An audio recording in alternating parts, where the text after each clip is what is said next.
Need high-quality video to promote your event, business, or band? We can help. We're Pixel Pond, a video production team based in the Pacific Northwest, providing high-quality content to clients across the U.S. and Canada. Whether you want coverage of your live event to promote for next year, or need a camera and a camera operator for your next big project, we can accommodate projects of all sizes. Your story is important. Visit pixelpondllc.com or send an email to info@pixelpondllc.com to get started today. We can't wait to work with you.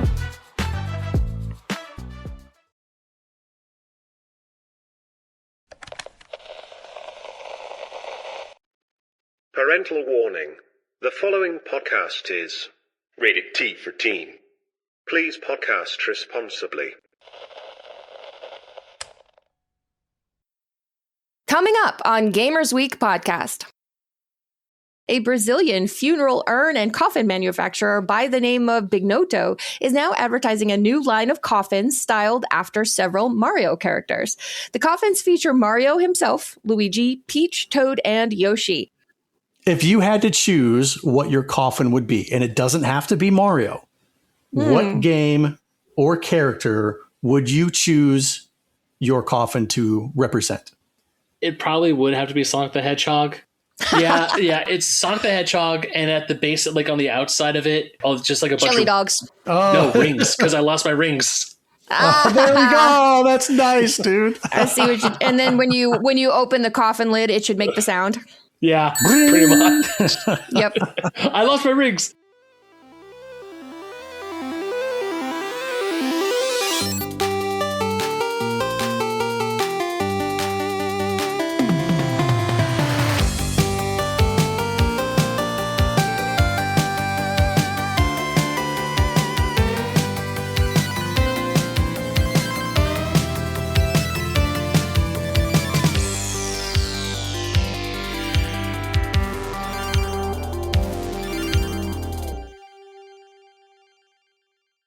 Last time we all talked, I just started a new job, and I've been a year at this job.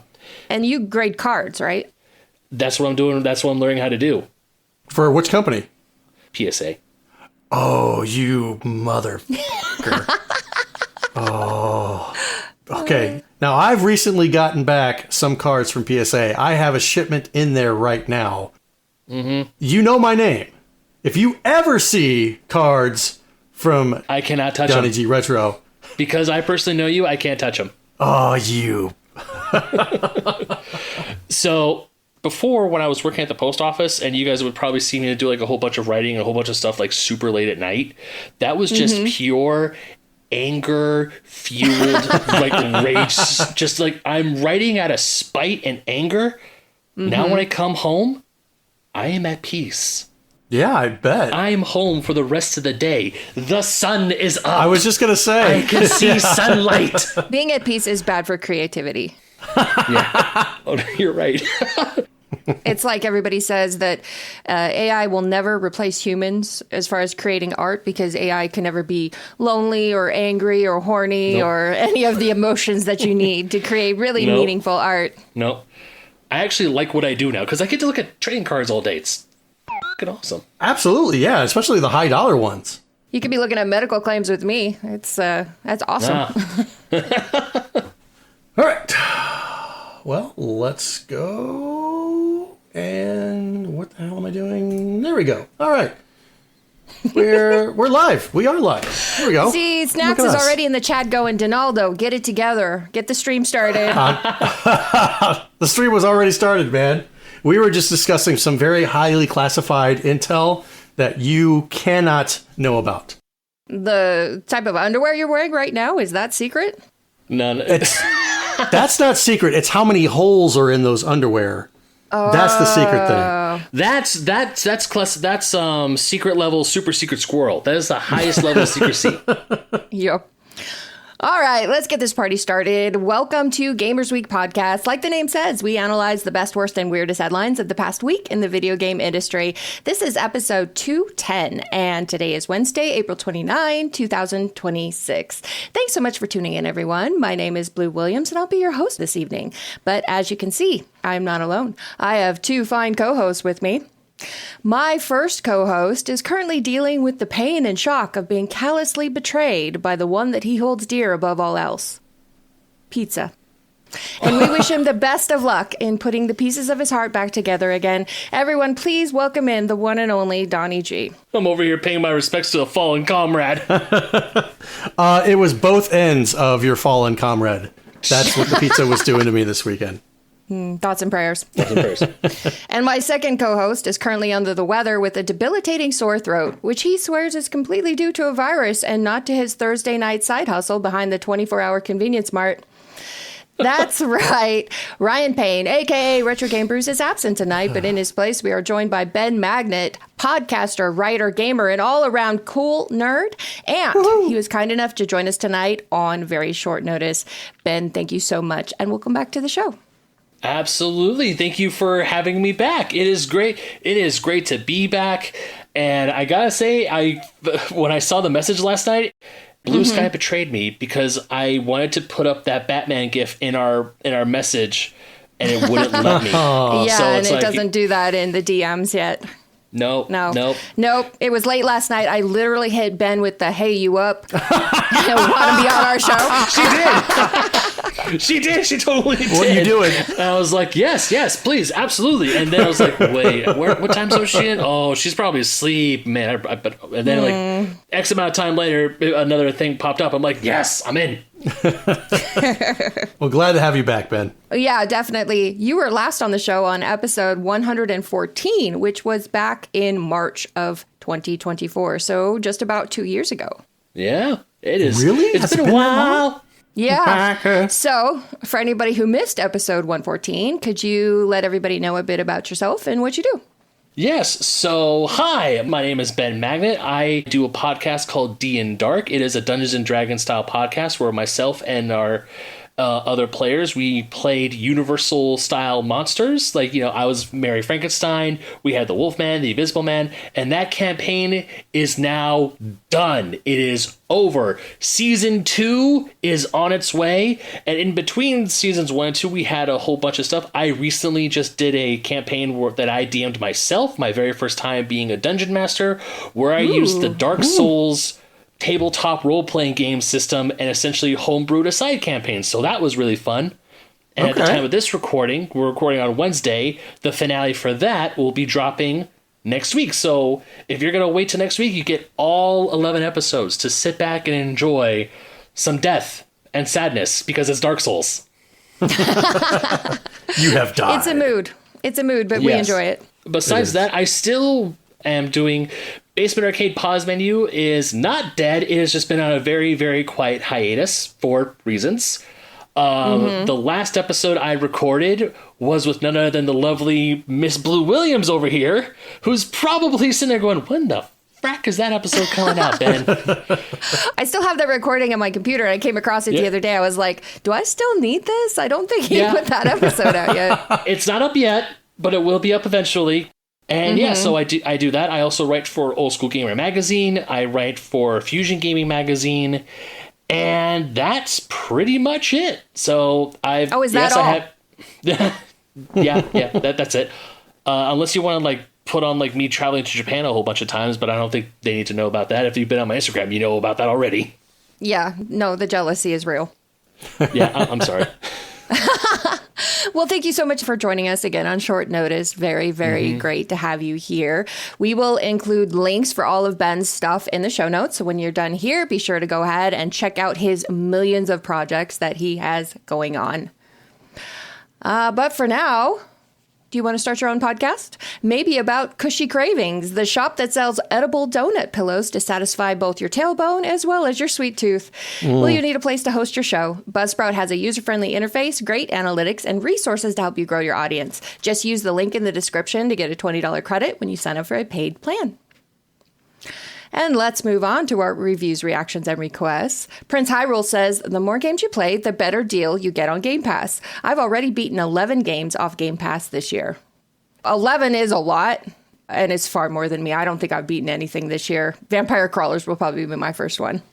I just beat Unicorn Overlord last weekend, and I told myself I'm going to take a break from games so I can get some reading done. See, Terry says 13. Suck it, dude who wrote in. Damn. Must be nice. Must be nice. Secondary Protocol 1 says, damn, has it been that long since I've heard you guys? I swear I don't recognize 2 out of 3 people. The lady surely sounds different to me, at least. Now, were they listening whenever you had... Blue Sick Voice? Yeah. Yeah, I don't know. I since have been replaced by a alien sleeper agent, so sorry. But I think the question is, because Secondary Protocol said 2 out of 3, so which one of you two, Ryan or Donnie, also is an alien sleeper agent? I'm not at liberty to discuss that. Okay, so I guess it was you. And since Ryan is sick right now, I'm pretty sure he's getting probed and reprogrammed. Oh, so it's got to be him. Lord. The circuits were malfunctioning. Yeah. And finally, Gravity Core's Nerd Pod said, I was laughing practically the whole time through episode 209, especially the trivia. Can't wait for my next listen. Thank you. Yeah, I'm glad you had fun. That trivia was awesome. I'm bummed I missed it, especially the Kingdom Hearts section, because I probably would have been with Blue on par and smoked everyone else in that category. You know, since we're on that subject, shout outs to Games with Coffee, Siren, and the Let's Play Princess, all for pointing out that Zach has indeed been in a Kingdom Hearts game. Birth by Sleep, to be precise. So, see, I stole that question from an online quiz. I didn't fact check it, and I did not think about Birth by Sleep. So, does that mean you're not a true Kingdom Hearts fan? I suppose the fandom online would be calling me a fake fan. I was about to try and flash my Kingdom Hearts tattoo, but I don't want to stretch the neck out of my shirt. Ben's showing a little skin here. You gave Ryan some ammunition knowing that you are not a true Kingdom Hearts fan, and he is going to roast the hell out of you. Like it's any different than normal. I will defend Blue on that one. She is still a true Kingdom Hearts fan. Look, I love the game. I love the series. Kingdom Hearts is literally tattooed on my freaking skin. That lore is just nuts. It is. I was like, what was Nomura smoking? Seriously. I love it. I will always love it. But, bro, can I have some? Bro, for real. All right, let's move on to our patron shoutouts. We couldn't do what we do without the help of our gorgeous patrons. Here are the generous folks supporting Gamers Week on Patreon. We have a new patron to announce. A big thank you and welcome to Funyuns, the Spotify comment daddy. They'll be joining Bobson Dugnut, Blue's Little Sis, Perler Daddy, Retro Gaming Dev, Retro Blast Pat, BNT Zilla Guy. If he was Fat Cavill and is now Sexy Cavill, was there a time when he was known as Slightly Pudgy Cavill? Seven Castle Forest, Crunchy Kong, John Metroid, Frank Grande, Love Retro BTW, Steven Sand, Ramboski, Terry Canair, don't make me pull this car over. The best part of waking up is games with coffee. See, I sang it. I see what Hybrid you did Divide, there. You Fall Before Me, the Let's Play Princess, Lost Shorty, the Pixel Pond family, including Shannon and Luke, and the Skee Ball Daddy, Zach, aka Old Cluster Nuts, Puzzle Butter, Number 1 Blue Sick Boys Chan, John Barron, Sassy Sony, Evo Lust, Cyram. Need a little more boing in your doing? I sure do. Then head to your nearest gas station for some Angry Sasquatch brand mail enhancement pills. Mega Retro Man, Gametroid, Mora Deep, Michael, this fog is getting thicker, and Leon is getting larger. LaKite. Emo-esque, Bill Tucker, you know, the bleeps, the sweeps, and the creeps. Fruitcakes, I hate it when my Schwartz gets twisted pickled pepper. Ducks with thick thighs, and absolutely the best podcast, a work in progress.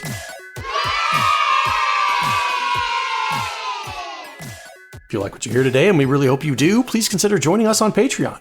Your support helps cover the cost of producing the show, as well as other cool stuff we'll be doing like prizes and giveaways. You'll also gain access to our bi-weekly patron-only bonus cast called Gamers Week Uncut, Patrons with Benefits. Visit patreon.com/gamersweek or follow the link in the show notes to learn more. And as a reminder, we're including the link to the GoFundMe for our patron Share Snacks, aka Brandon, who is currently undergoing a battle with cancer. We love him, so please consider helping and sharing. And Snacks is in the chat this evening. Love you, Brandon. Good to see you, Hi, Snacks. Snacks. Cancer. Let's move on to the headlines. This headline segment is proudly sponsored by absolutely the best podcast, A Work in Progress. Each episode, George and Zach discuss and rank all the best things, and right now, they're ranking every movie in the Alien vs. Predator connected universe. This week, they've got a trivia question for us. What 1993 arcade fighting game was featured prominently in the opening scene of the X-Files Season 3, Episode 3, entitled DPO? Visit them at absolutelythebest.net or follow the link in the show notes. I don't know. No? Street Fighter 2, that's my guess. I never watched the X-Files. I just know the do-do-do-do-do-do. That's it. And Mulder and Scully, that's it. It's much easier to think of a 1993 fighting arcade game. That's a much smaller field. Yeah. That is. I guess Street Fighter 2. That's really the only thing I have. DP. Unless it's Mortal Kombat. Oh. No, not Mortal Kombat. That was later. Well, no, you're actually incorrect on that one, Ben. So there's a segment that I'm doing at the end of the show, and just so happens to be about a certain 1993 fighting game. Now, there were 3 fighting games to choose, actually 3 or 4. There was Street Fighter 2, The New Challengers. There was Mortal Kombat 2 and Virtua Fighter in 1993. Virtua Fighter. And Killer Instinct. No, Killer Instinct was not out in 1993. Are you sure? I'm positive. To Google. To So Google. anyway, what is your guess then? Well, my guess is going to be Mortal Kombat 2. Damn, I hate when you're right. What, Killer Instinct was what, 94, 95? 94. 94, okay. My guess is going to be Street Fighter 2.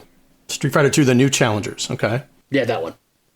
My guess was Killer Instinct because of the alien character, which I thought would fit with X-Files. You're not wrong, but Yeah. you are wrong. But I am wrong. So the answer is Virtua Fighter. Oh, of course it's Virtua. Damn it! There. Speaking of Retrospective and Virtua Fighter, I actually do remember playing Virtua Fighter at a Pizza Hut, my neighborhood Pizza Hut. Yeah. I didn't know it was Virtua Fighter. All I knew was it was a punching game, and my brother and I went to go play it, and my grandmother gave us quarters, and we just went at it, and it was awesome. Virtua Fighter was definitely different when it came out. It was true 3D, the predecessor to like Tekken and everything, where you could switch, you can like move in actual full 3D. So it was definitely different, but it didn't hit the same as Mortal Kombat 2 or even Street Fighter. Mortal Kombat 2, obviously, with the fatalities and everything. Yeah. And not only that, you also had King of Fighters, which was still doing 2D sprites. But to be for real, there was something else helping out with Virtual Fighter, or not Virtual Fighter, King of Fighters. What's that? Mai Shiranui, Jiggle Physics. Ah, yeah. Yeah. I think they even had that in Fatal Fury as well. I think. Yeah, I don't know. It's been a long time. Been a hot minute. Yeah. It's been a while. All right, let's get into the week's headlines. Sony is adding online DRM to all PS5 and PS4 digital games. According to reports, new PlayStation 5 titles bought after April 2026 will now crash and become unplayable if you don't connect to the internet every 30 days. However, Sony also appears to be denying it's a new policy and won't confirm whether it's a mistake or not. According to many players who have tried contacting Sony over it, PlayStation support is now officially acknowledging it exists. In a screenshot that surfaced online, a PS5 support ticket outlines how the new DRM system works. The response reads, "Thank you for your interest in the 30-day timer that is being applied to all new purchases. Affected content, games purchased digitally after the March 2026 update, offline functionality. If the console does not connect to the internet within 30 days, the license expires and the game may refuse to launch until a connection is restored." It should be pointed out that these responses are likely from Sony's AI chatbot, which means it could also be a mistake or a generic automated message. Following the PlayStation support drama, several players managed to get in contact with actual live employees from Sony. According to these PlayStation 5 support agents, Sony is claiming it has not implemented PS5 DRM as an official policy. To be clear, the new PS5 DRM on digital games appears to have been confirmed by multiple testers who have verified that new PlayStation 5 digital games bought in April will now crash if the 30-day timer runs out without connecting to the internet. However, it's currently unclear whether Sony made a mistake or if it's a new policy change. it might also not be impacting all players. Regardless, the fact that such a DRM system even exists in the first place is concerning. Many PlayStation fans have since accused Sony of adopting the deeply unpopular Always Online Xbox One DRM from 2013. At the time of writing, Sony PlayStation as a company has not released an official statement on the PS5 DRM. While it appears to be active for some players, we are still left in the dark whether this is intentional or not. Only time will tell whether this is actually the future for PS5 digital games. This is such a shitty move.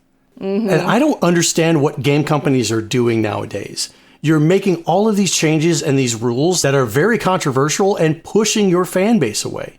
And I understand now that, in the digital age where you have constant patches and updates to your games, it's no longer the case with the old Sega, the old Super Nintendo. You pop in a game, you play it. Everything was on that disc. Everything was on that cart. There's constant updates and stuff like that. So I understand the fact that, if the game needs to be patched, it needs to be patched. They want to push out those updates. But your game crashing, not being available, losing the rights after 30 days. I've heard some speculation that is if you don't access the game in 30 days or if you're not connected to the internet in 30 days or to their servers. So which one is it? It's got to be the internet, because why would you open up every single digital game that you own every month? Right, you wouldn't, just to keep You wouldn't. And the fact that the game companies are so eager for physical games to go away so that they can just sell you everything digital. And this is one of those consequences when Sony is they're probably doing something like just trying to prevent piracy or one of those kinds of things. And whether this is an unintended consequence of what they're doing or not, and they're just trying to figure out how to properly spin it because they didn't expect that people would notice it right away. How could you not? With all the people that do coding and reverse engineering and all this stuff, you got to figure that as soon as you release something like that, somebody's going to pick it up and blast you. Yeah, we know that. But did they know that? They should have. Yeah.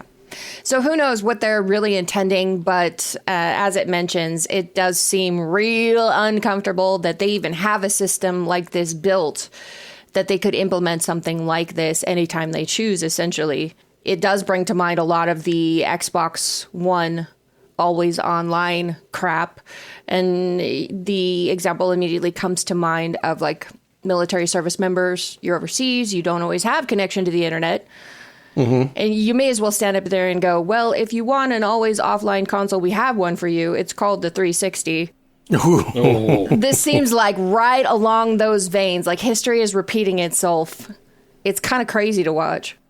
You either die the hero or live long enough to see yourself become the villain. Literally, the second I heard about this, my mind flashed back to 2013 with that famous press conference. I feel like Sony, ever post-COVID, they've been taking one step forward, two steps backwards. I mean, not just Sony, a lot of video game companies, Xbox in particular, but we'll go on that later on, because boy, do I have things to say about them.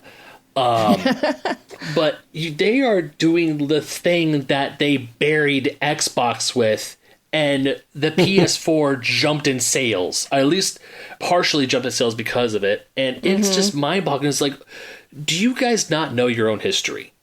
Do you not know what's going on? Like you said, Blue, military serviceman. My brother was in the U.S. military. Thankfully, he was in Korea for most of his deployment, where he was able to have an internet connection. But he was stationed in Eastern Europe for a while, and his internet connection sucked for a good 6 months. Yeah. And so clearly somebody who is like that overseas serving their country deserves to lose access to every digital game they ever owned. Yeah. It makes the argument for physical games stronger, because then it's like, cool, they can't delete this. But now, I don't know. I just hate that they have it, or they're saying it's going to be an option. Hopefully because of this backlash, they're going to walk it back and get rid of it, kind of like what Xbox did back in the day. But yeah, they're becoming the villains of their own story, where PlayStation was a shining beacon back in the day. Now it's just like, what have you become? What happened? Well, I think it really started on the PS3. So you were able to install Linux initially on the PS3. That was one of the big selling points of the PS3 when it first came out. And then Sony was like, wait a second. People are going to start programming on this device. They're probably going to be doing some malicious stuff. Let's go ahead and kill this ability to actually install third-party operating systems on here. And they did. They took that away with an update. So I think at that point, that's where they started down that road of being able to change and do whatever they wanted with their console. And then said, well, if you can't play this, you can't connect online unless you have the most updated version of the software running. To me, that's when it started hitting that, you know what? It's always got to be online. It's always got to be searching for these updates. I kind of I started to lose interest in the newer consoles at that point. Not only that, dude, we don't need a newer console. The only time I was down for a newer console was the Switch 2. Preach. That was the only freaking time, because it's like, yes, I would like a stronger Switch, please. That would be great. Donnie, you and I have talked about it on Pause Menu. I've talked about it with your friend of ours, a mutual friend of ours, Retroblast Pat. That Nintendo marches to the beat of their own drum. They just do what they want, and it works because they say, hey, let's make sure the games are fun. Let's have a good time with this. Right. And we don't need a new console. I don't have the money for a new console. I was lucky to get my Switch 2 because my fiance and I literally went halvesies on it. That was a present for the both of us. Okay, boomers. No, I think that's a good point, Ben, in that Nintendo classically has been more focused on the quality of their games and just making sure their hardware is solid. So in a lot of ways, it does feel like Sony is asking more from its gamer base while not actually providing more. They're continue to ride on the laurels of their past IP, which don't do a whole lot anymore. And especially knowing that the Steam Machine is coming, Sony making moves like this is just continuing to give gamers more and more reason to seek another platform to play their games. Now, of course, I do think we need to wait at least until they offer an official statement on this DRM thing. Like maybe they just really royally screwed up. And we have to see if they're going to walk it back. History has shown us that if we bully them a little bit, they will walk stuff back. Mm-hmm. I'm 100% against bullying, but at the same time, with stuff like this where it's actively anti-consumer and hurting the populace, I'm like, hey, what's over there? Yeah, no, I don't hear anything. What bullying? What bullying? What are you talking about? I'm just looking over here. Yes. Yeah, it's that Kermit the Frog meme where it's like, I am against violence as a means of conflict resolution, but in this case. However. However. I love that meme. Hey there, it's me from the future. On Thursday, the day after recording, Sony did issue an official statement that players can continue to access and play their purchased games as usual.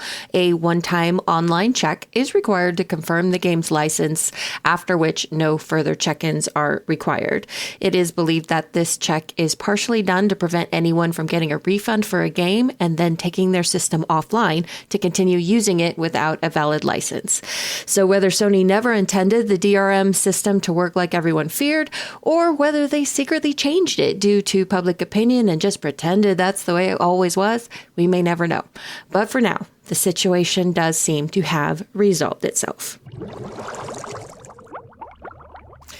All right. Next up, Microsoft's Xbox hardware revenue continues to tumble, with the company revealing a 33% decline as part of its earnings report released today. Even though the rest of Microsoft's consumer-focused division took a dip, the company's cloud and productivity businesses continued to soar, driving the company towards $82.9 billion in revenue. Along with declining Xbox hardware revenue, Microsoft reported a 5% drop in Xbox content and services as well. Microsoft has seen a significant amount of executive turnover over the past few months, with the retirement of Xbox boss Phil Spencer. Drink. And the departure of former Xbox president Sarah Bond. This has left former Microsoft Core AI head Asha Sharma in charge of the gaming giant, which has struggled with its identity in recent years.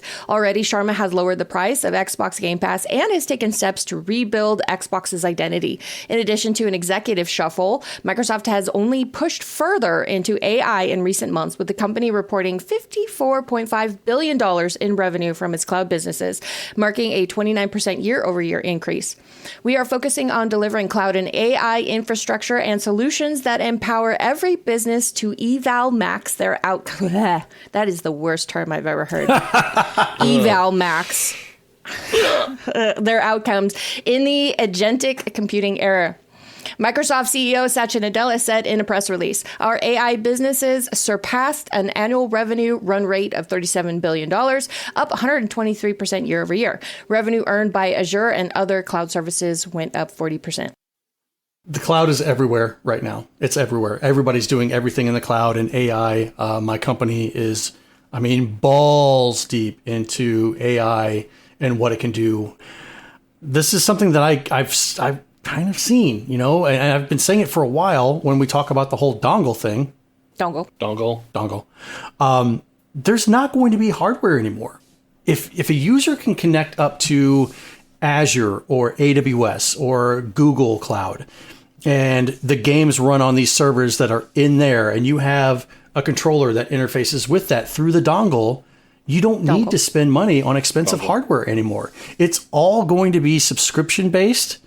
You're going to pay $59 a month or something to be able to access all of these games that sit on these EC2 instances, these servers that you can just go in and play whenever you want. But are you willing to pay that $60 a month to be able to access all of that over the span of 5 years? Think about how much that's going to end up costing you in the long run. Yeah.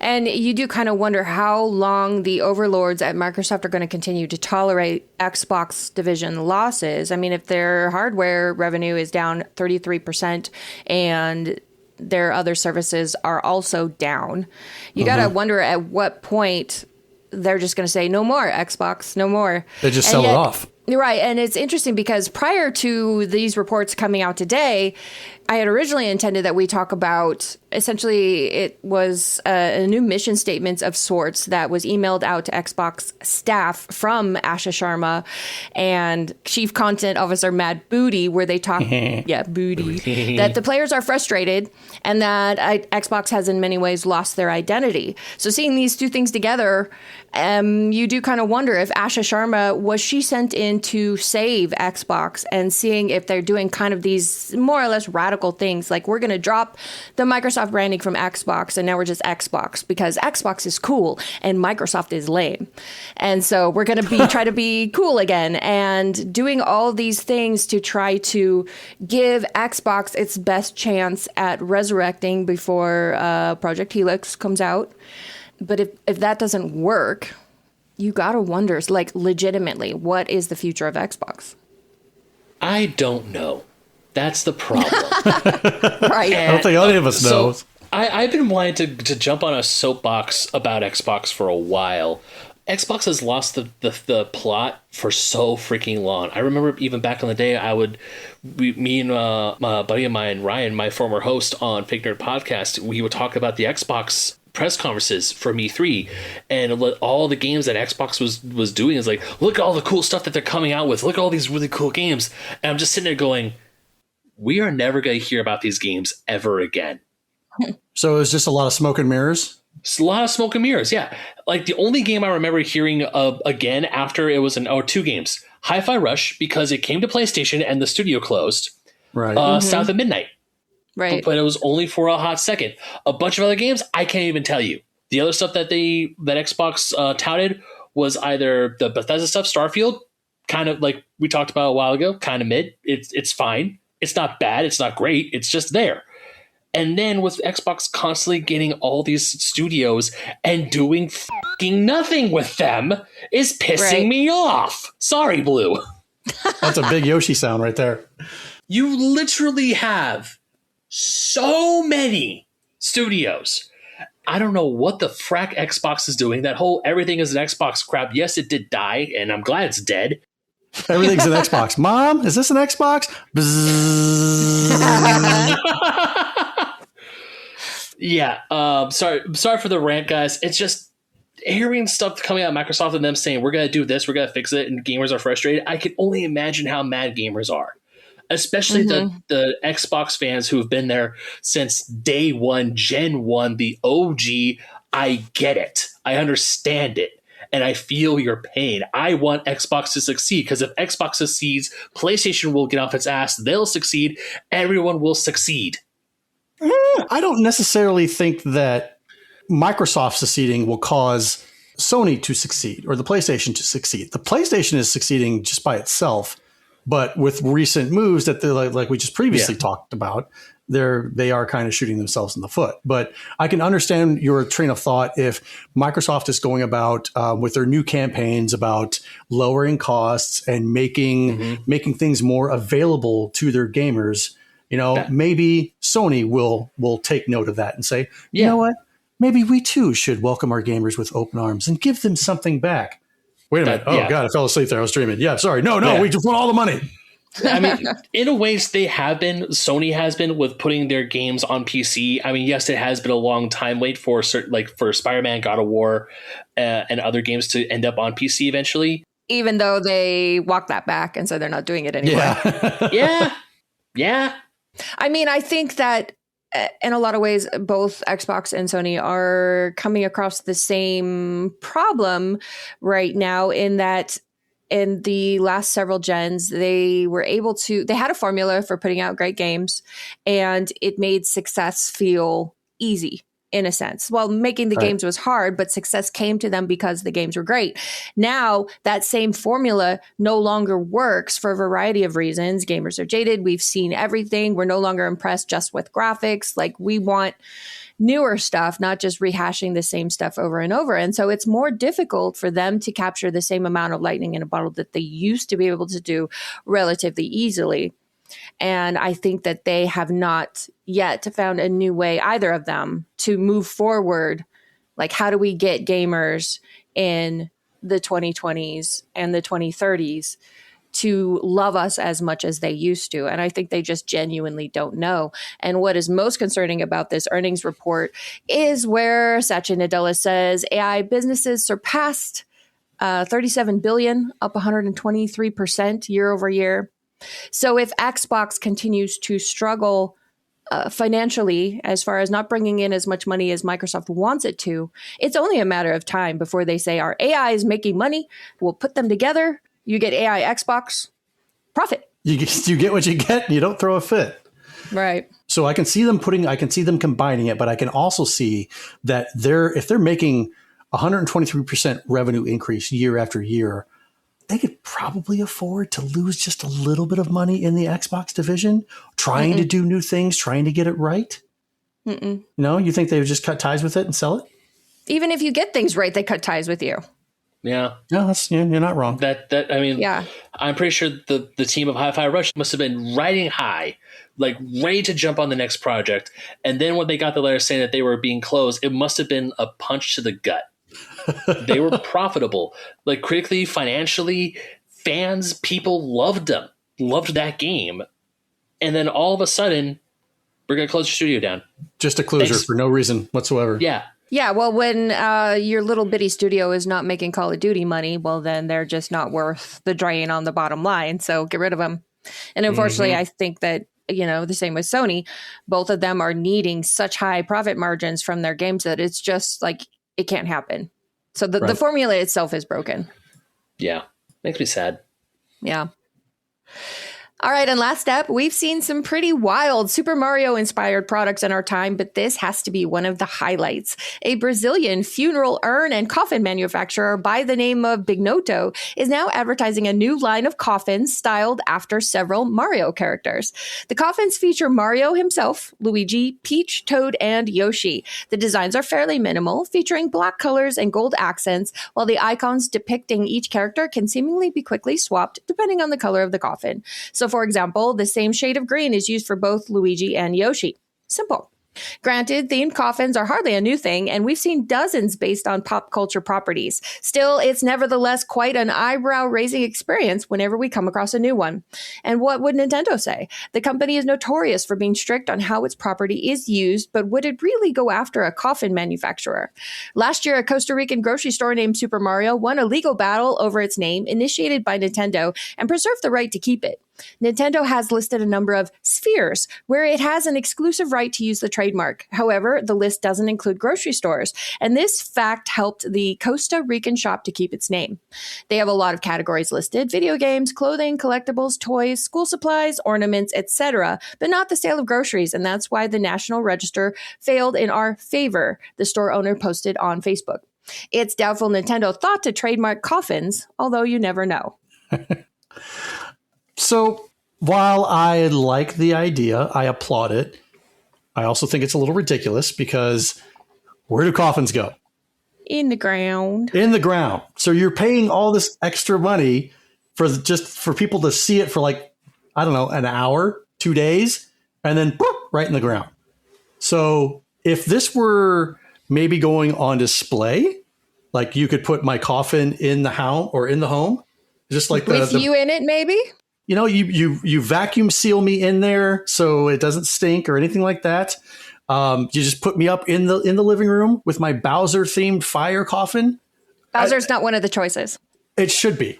Now, then I'll start a rival company and I will make a Bowser themed, a Piranha Plant themed, all the cool stuff. I will do that. All the villains for Super Mario. Yeah. Yeah, absolutely. And see, Frank says if they don't make the going down the warp pipe sound when the coffin is lowered into the ground, that's a fail. My mother's crying in the background. My fiance is they're all crying. And then as like they're lowering down, you just hear blop, blop, blop. I put the fun in funeral. Yeah. Now I've seen this takes the cake, but it could also open the door for video game themed urns.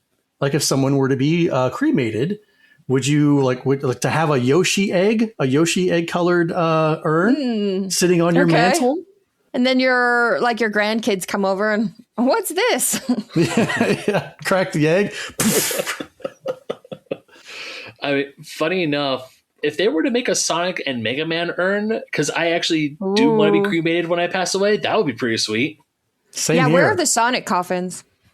Like, this is kind of all new to me. It says this idea of themed coffins are hardly a new thing, but I have never heard of this before. Neither have I. I've heard of one themed coffin before in my life, and it was Kiss. It was a Kiss themed coffin. Because of all the themed coffins, we want to be buried with Gene Simmons' tongue. They had the band logo, flames. It was like this whole extravagant coffin. It was like it was like some like hardcore Kiss collector, and he said he did buy the coffin or something. I don't freaking know. It was like one of those like late night History Channel shows that you watch when it's just like it's on and you're like, and the curiosity's got you. So Frankie says, someone's going to try and play Doom on an urn now. If you get the themed Doom urn, yeah. Durn and Durm. The Doom urn, the Durm. You Fall Before Me says, is the Sonic coffin for when you got to go fast? Oh, hi-oh. Hi-oh. So if you had to choose what your coffin would be, and it doesn't have to be Mario, what game or character would you choose your coffin to represent? So, Hollow Knight. If you've played that and you know the side quest with the Gray Mourner and that flower that breaks whenever you touch anything. Yeah, that quest sucks. It took me freaking 3 hours to get it done. I remember it well. I'm a little fuzzy on that one. That's the worst side quest. I shall have a Hollow Knight themed coffin and all around it will be decorated with the thorns that have ruined many a side quest attempt, because when you go through the whole map and then you just have to get through that last little jumping puzzle of thorns, and then it shall be like the fragile flower right on the top of the coffin. Oh, very tasteful. Very, very picturesque. Yeah. Yeah. Very demure, very tasteful. Coffin-wise, it probably would have to be Sonic the Hedgehog. Yeah, it's Sonic the Hedgehog, and at the base, like on the outside of it, just like a bunch Chili of dogs. No rings, because I lost my rings. There we go. That's nice, dude. I see what you. And then when you open the coffin lid, it should make the sound. Yeah, pretty much. Yep. I lost my rings. Go Hobo Go says, my wife said she would use Kirby's car version. He could easily sell as a coffin.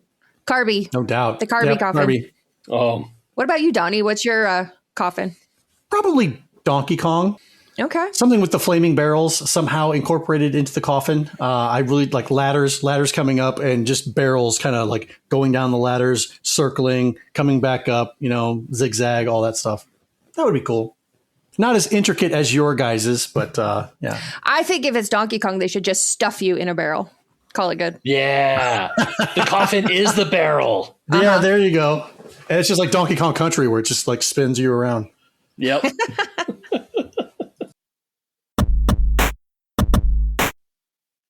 All right, let's move on to our top 3 new releases.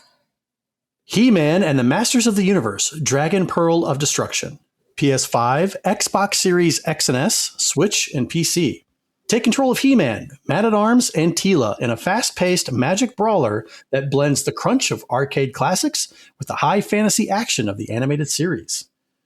The Coma 3, Bloodlines. PS5, Xbox Series X and S, PS4, Xbox One, and PC. In this realm of shadows, rumors and urban legends become reality and danger lurks around every corner. If a living intruder dies here, their body will be severed from their spirit and never wake again.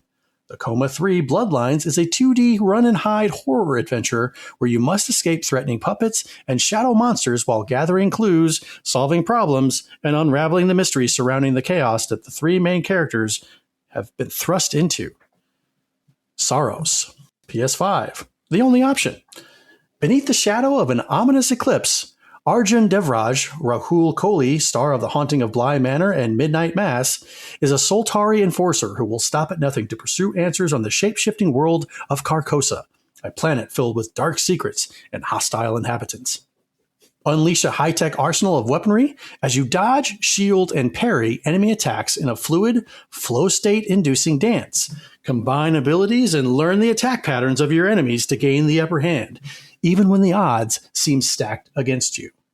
Now, based on these wonderful descriptions this week, Ben, which one are you choosing? So this might shock the viewers and you two, because as both of you know, I am not a child of the 80s. I am a child of the 90s, 1990s. I was about to say, I think we can tell you're not a child, Ben. Nope. I am not a child of one of the greatest decades man has known, and one of the greatest decades pop culture has known. And out of these 3, while Saros looks good, looks fun, probably I might give it a shot eventually someday. Who knows if reviews are good. The Coma 3, had never heard of it before. Probably will just be like, oh, that looks whatever. My pick, if I were to pick something to play this week, would honestly be He-Man and the Masters of the Universe. Because even though I did not grow up with the original He-Man, I grew up with the 2004 revival. I had the sword. I loved Castle Grayskull. I thought Skeletor was awesome. And I was like, you know what? I enjoy brawlers. Like, I enjoy medieval brawlers like Golden Axe. Golden Axe is one of my favorite arcade games from the Sega era. I love Golden Axe. Mm-hmm. And I'm like, you know what? I could use a brawler of 1980s goodness. So I have the power! Woo! Nice sword, Donnie. Thank you. It's awesome, isn't it? It is pretty sweet, not gonna lie. I'm actually excited. Is it weird that I'm excited for the movie coming out? No, it's not weird at all. I'm excited. I'm going to be there on opening day. Yeah. I don't know if they'll let me take this in there, though. It's probably fun, not. But you can't possibly be the only person showing up on opening night with a He-Man sword. With the He-Man sword. I don't think I'll be alone. Yeah. So Ben is going with He-Man and Masters of the Universe. Yes, I am, you boob. Sorry, I had to do Skeletor once. I'm sorry. I'll allow it. So He-Man and Masters of the Universe, yeah, like Ben said, looks great. Pixel art, beat 'em up. Not the greatest He-Man fan, so looks fun. In a pinch, I would take it. The Coma 3 Bloodlines, though, I find very interesting. I have not heard of this series before, but watching the trailer, it's giving me some very solid Clock Tower vibes, I am here for that. So that is the one that I think I want. Saros, like everybody's saying in the chat, Returnal was great. I didn't finish it. So I can't go out and buy Saros until I finish Returnal. So that's just going to go on the back burner, even though I'm sure it's amazing. But this week, my choice would be the Coma 3 Bloodlines. Nice. Very nice. Cool. What about you, Donnie? As if we don't know that you're going to pick He-Man. So go ahead and pretend. It's just another epic fantasy game that I don't really know much about. I don't know what the gameplay is going to be about. And I don't know if I'd want to get invested in that story. So I think I'm going to put a hold on Saros. The Coma 3 Bloodlines, I watched the trailer.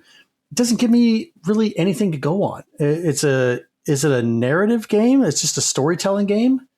2D run and hide horror adventure. So define run and hide.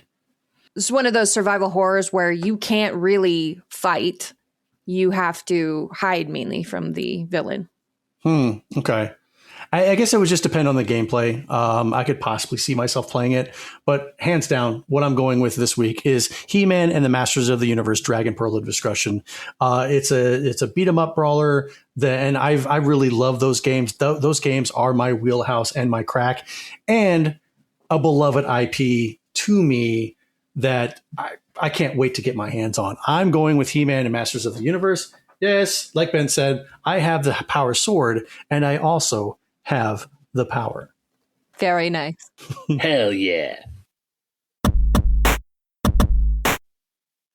Before we move on, let's take a quick break to talk about our sponsor. This segment is probably sponsored by the Retro Game Club podcast. It is a fantastic family-friendly retro gaming podcast. In each episode, Rob and a guest pick 2 games to play and discuss, as well as news, interviews, and other topics. This week, they got a trivia question for us. What was the first home computer to feature a 16-bit CPU? Visit them at retrogameclub.net or follow the link in the show notes. Did we already have this one? Nope. I thought it was the Magnavox Odyssey. Yeah, but that's not a PC. Oh, Right. PC. Okay. All right. Actually. 16-bit. I don't know. First home computer. Was it the Tandy? The Tandy home computer? Is that a question I'm Ron Burgundy. or an answer? I will give you a clue. Okay. Released 1979. Oh, I'm out. Wasn't the Apple II? 1979. The Apple home computer. I don't really know. The answer is the TI 99-4. Nerd alert. What? Okay. TI. Texas. Okay. So Texas Instruments TI. Yeah. And based on. Oh, that makes more sense now. How much do you think that one cost at the time it came out?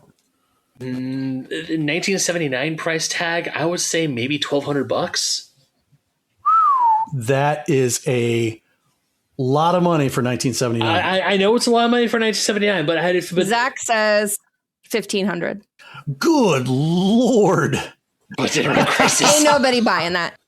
No. Not 1979. They ain't. I don't even think the super rich people were buying that stuff. Unless you were like a hardcore super rich nerd, you probably would. Yeah. Or you probably were. $1,500 is equal to $5,000 or so today, says RGP. I guess people do spend that much on their PCs today. Yeah. I mean, I'm almost considering spending $7,000 on a countertop Game Boy store display, but I don't think I'd spend $5,000 on a computer. Yeah. I mean, right now my fiance and I are on the hook for $22,000, but that's for a wedding. Does that count? No, I don't think that counts. We're talking about can you play something. Crysis on that? Yeah, you can't play Crysis on a wedding. Yeah, so No, yeah. I mean, if you bring a PC, because we can't have a projector at our wedding, then you technically can play Crysis at our wedding. Yeah. You have to bring the PC though. I think my fiance would kill me and then divorce me in that order if we were to do that. Well, if it's before the ceremony, she doesn't have to divorce you. She'll just There you go. It's all about timing. yeah.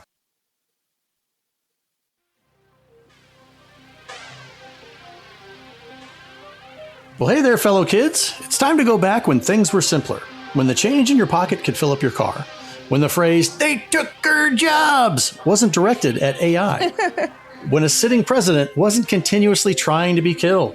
It's time to go back to the days of yesteryear with this month's Retrospective.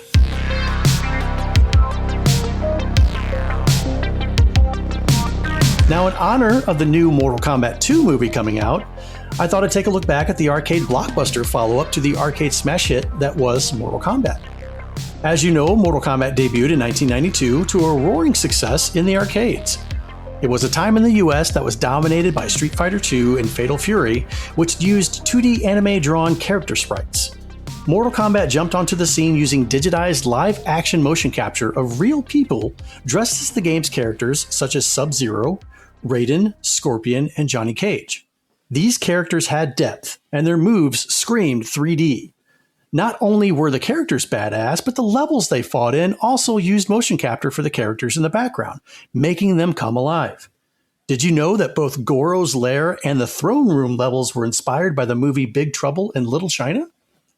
After Mortal Kombat's initial success, Midway followed it up with another smash hit in 1993, Mortal Kombat 2. Mortal Kombat 2 had improved gameplay, faster recovery times for attacks making multiple hit combos easier, and overall faster gameplay. More characters. The original had 7 to choose from, where Mortal Kombat 2 had 12 playable characters, and more moves. All characters from the original Mortal Kombat show up in Mortal Kombat 2, however, Kano and Sonya are non-playable. They are background NPCs being held hostage by the penultimate boss, Kitaro. Not only did we have bloodier and gorier fatalities, but we also had moves called babalities and friendships. Don't feel like pulling your opponent's spine out of their body? Give them a flower instead with a friendship. Mortal Kombat 2 also expanded on the lore of the original by introducing Shao Kahn, the Emperor of Outworld, and the Mortal Kombat tournament itself. Not only this, but Shang Tsung, the final boss of the original Mortal Kombat, was a playable character.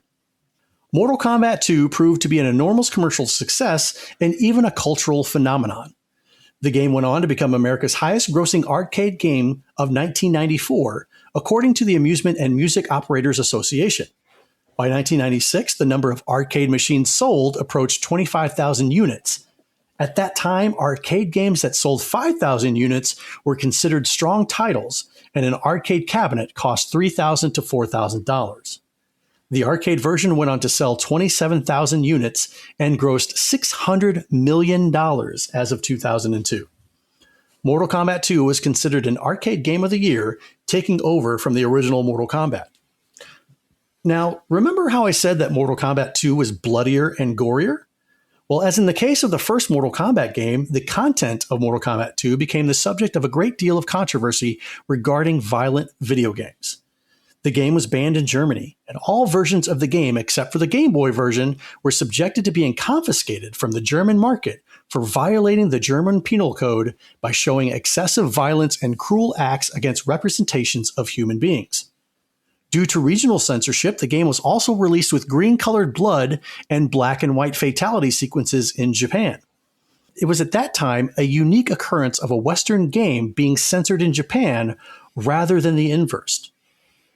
After the low sales of the SNES version of the first game against the Mega Drive Genesis version, Nintendo didn't censor the blood and fatalities as they did before in the US and UK SNES versions of Mortal Kombat, although they slapped a warning label in the front of the game of the box. Despite this, the SNES version sold much better than any other version, and was considered at the time the best port of the game, even featuring online network play via the X-Band service.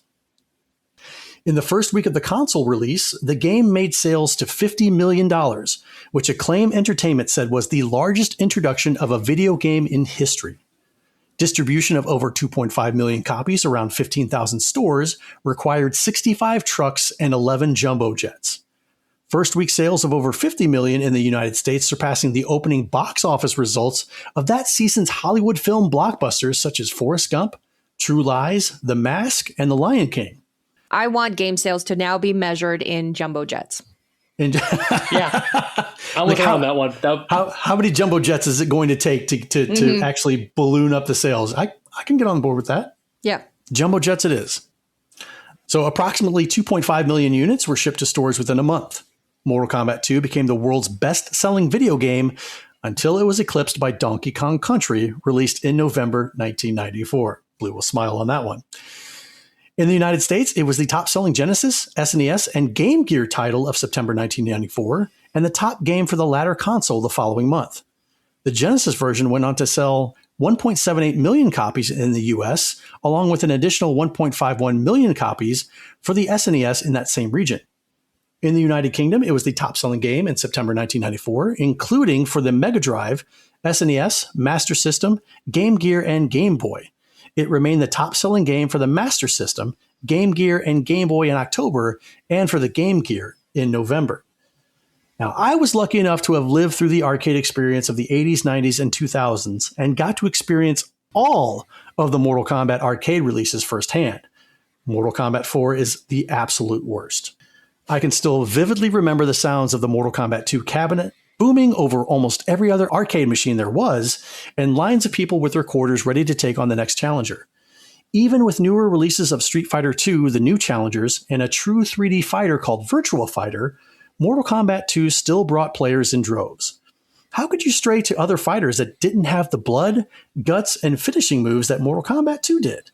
If you were lucky enough to have played Mortal Kombat 2 in the arcades when it was first released, what are your memories of it? Write into us at Gamers Week Podcast, and we just might read your response on the show. Okay, kids, that's it for me. I've got to go. I'm supposed to go and get my Shao Kahn popcorn bucket before the movie actually comes out. Do you think they'll give me a discount if I yell out, Dusty? I don't think so, but I can cross my fingers. You could try. I think the kids running the concession stands will be like, what? What, dude? I'm like, oh my God, just stab me. Just kill me now. Yep. Now, I'm a huge fighting fan. I have been ever since the 90s when Street Fighter II came on the scene. I didn't play the original Street Fighter until much later, but Street Fighter II, Mortal Kombat, Virtua Fighter, Tekken, Killer Instinct. I am a fighter, true and true. I don't know what your level of experience with, or your level of experience is with those arcade games. Blue, I probably can tell off the bat that you weren't rushing to the arcades to play fighting games. Ben, I don't know about you. Well, I would have loved to, but I had to get away from my parents first, who would have been aghast had I given money to such filth back in the day. So when I had a chance, God, I went straight to Mortal Kombat because it was obviously the coolest cabinet in the entire arcade, but that was few and far between. You played Mortal Kombat in the arcade? Yeah, when I could. Oh, my heart. Unfortunately, I was but a wee little lad when Mortal Kombat 2 came out for the arcade because it came out in 92? 93. Mortal Kombat 2. Yeah, Mortal Kombat 1 was 92. Yeah. So I was 2 turning 3 years old that year. Obviously, my parents wouldn't let me into an arcade yet, but I wouldn't fall in love with Mortal Kombat until later on in life, and mostly thanks to the movie, because the movie was on like one of those movie channels like Stars or something. Yeah. Mm-hmm. And then like we knew of Scorpion, we knew of Mortal Kombat, but like the first fighting game I ever played was Street Fighter 2 on Super Nintendo because my next door neighbor, she had it, and we would jump between that and Super Mario World. So I would play that, and it wasn't until I really got into video games. I learned about Mortal Kombat. I think the first Mortal Kombat game that I owned for myself on my PS2 was I know for a fact it was the first one. It was Mortal Kombat Deception, which is not a good one, but it was mine. It had combat chess. I liked combat chess. Yeah, I thought that was cool. Who doesn't like combat chess? Am I good at the original Mortal Kombat? Hell no. Do I like it? Yes. My main is Scorpion. Always will be Scorpion. I don't care if he's the basic choice. I will be that basic. I love Scorpion. Scorpion's not a basic. Liu Kang is the basic. Yeah, I got to agree. But I do have a quick little story. This happened like 2015 or something like that. It's during the summer. I'm in line at a local GameStop buying a game, and in front of me is a lady and a young boy. This boy couldn't be around no more than 11 or 12 years old.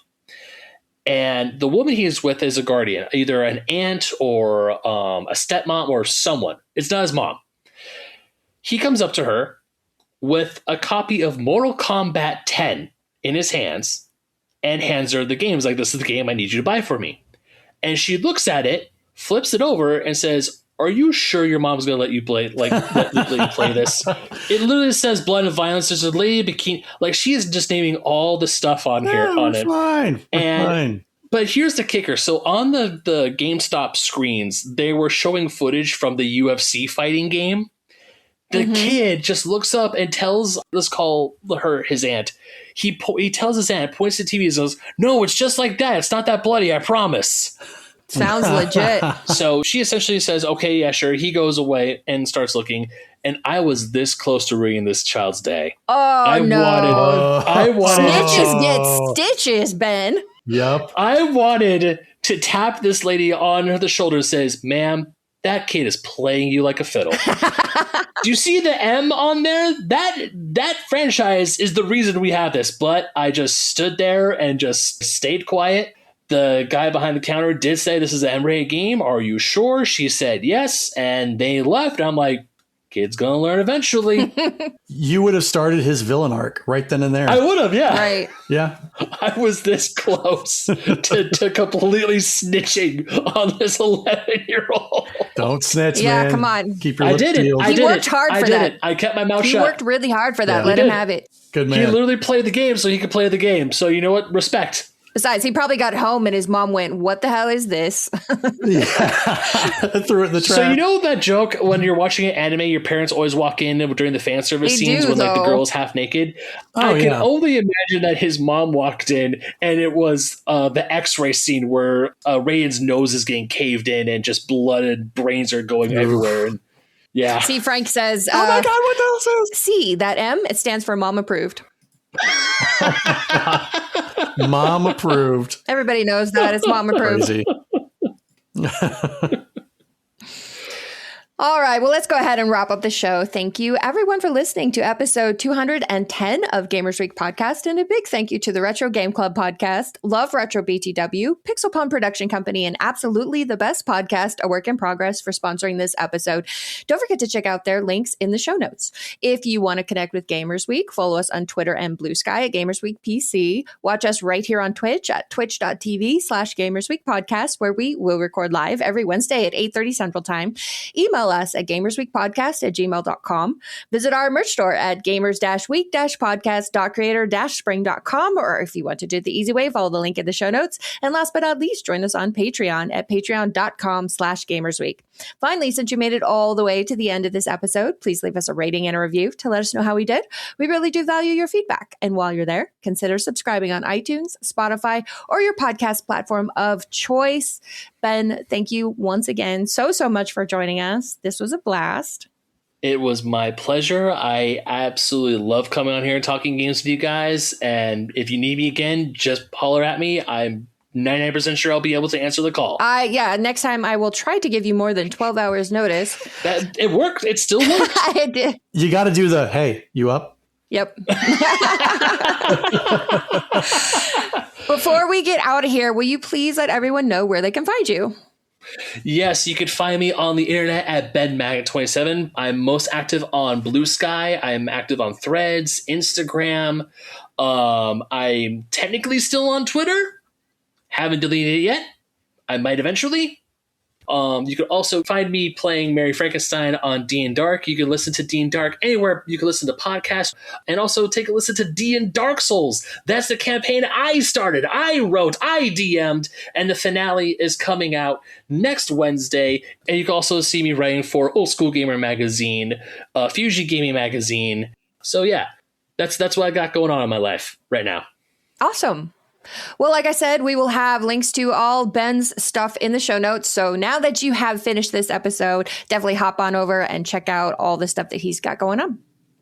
Ben, thanks again for hanging with us this evening. We greatly appreciate you coming on the show. Mm-hmm. That's it for us. Thank you guys for stopping in on another Wednesday for the Gamers Week podcast. We will be back hopefully on Monday night.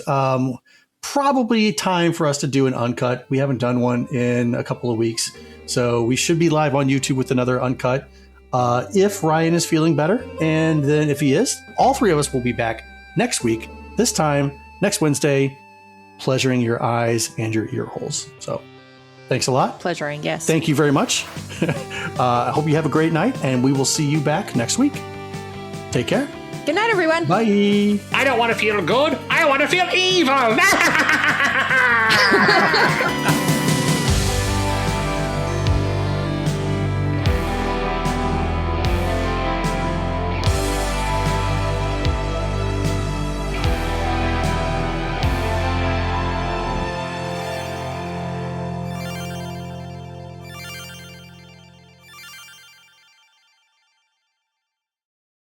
when you start seeing holes in the underwear, it's time to throw them away.